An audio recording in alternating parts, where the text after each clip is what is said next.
Евдокия Першай, вечный огонь. Посярод плошчы стаіць высокі помнік.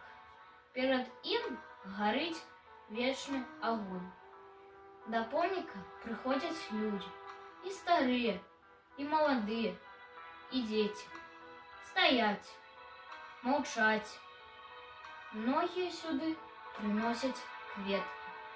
Верачка прыйшла да помніка разам з мамай. Дзяўчынка была у святочным плацці. У руках яна трымала чырвоную ружу.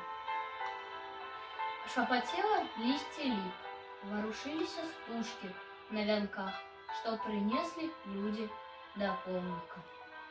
«Мама», – пытае Верачка, гледзячы на трапятковае жоўтае полымя, «чаму гэты агонь называецца вечным?»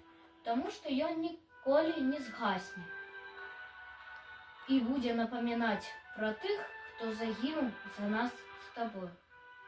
Ён ніколі не згасне, ніколі. Бо гэты вечны агонь гарыць не толькі тут, ля помніка, а ў людскіх сэрцах». Маці стаяла моўчкі, маўчала і Верачка. Потым яна нахілілася і паклала сваю кветку.